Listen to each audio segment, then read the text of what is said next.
Do a good job. Make a proper report. Cook some delicious dish. Do we understand each other clearly? What are the criteria of these good, proper and delicious?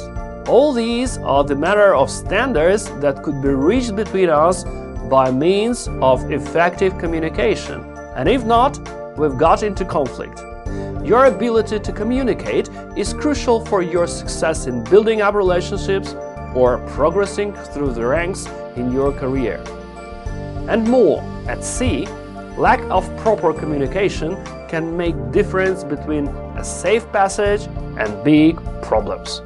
For moving ahead, we'll make an experiment. Please stop this video and take a piece of paper. Now, listen attentively and follow my simple instructions. Please fold your sheet of paper in half. Now, tear off the upper right-hand corner. Fold it in half again and tear off the upper left-hand corner of the sheet. Fold it in half again. Now tear off the lower right-hand corner of the sheet. This is it. Now, if I did a good job in communicating and you did a good job of listening, all of our sheets should look the same. Does your paper look the same? I can bet no. Most likely, you didn't take a red napkin of the same quality. But why we've got difference in pictures?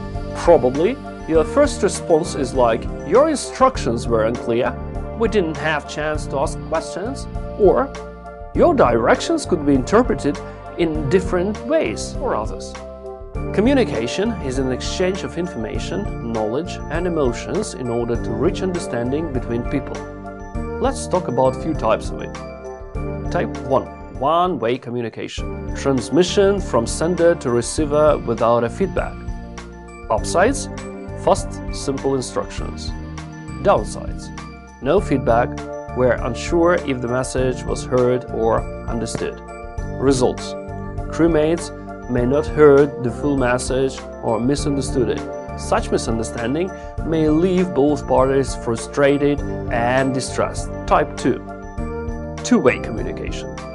Transmission of information back and forth between parties. Upsides: you receive feedback that helps you to be sure whether your message has been received and understood adequately. Downsides: this process requires more time. Results: if the message has been misunderstood, you will know about it and have options like you can repeat it with increased volume or using different wording. Type 3. Non-verbal communication. Transmission of information and feelings through gestures and body language.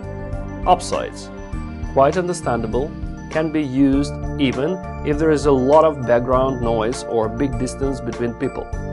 Non-verbal communication may be the only way to transmit your message. Downsides: no feedback, we are unsure if the message understood properly and other party read our gestures correctly. Type 4. Combination.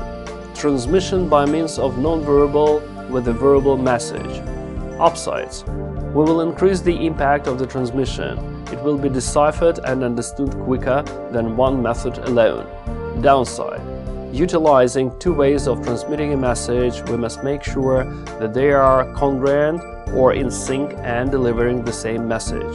Otherwise, the recipient will get mixed message and confusion result.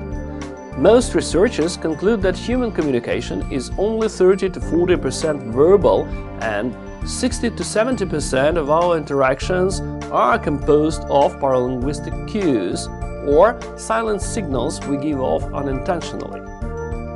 Think of it as a speaker or listener's personal interpretation of what they are saying or hearing. So, outcome is where possible, use combination of verbal, body language and ask for a feedback.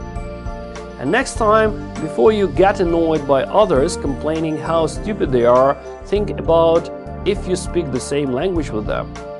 What do you say and if they understood what you meant? Safe sailing.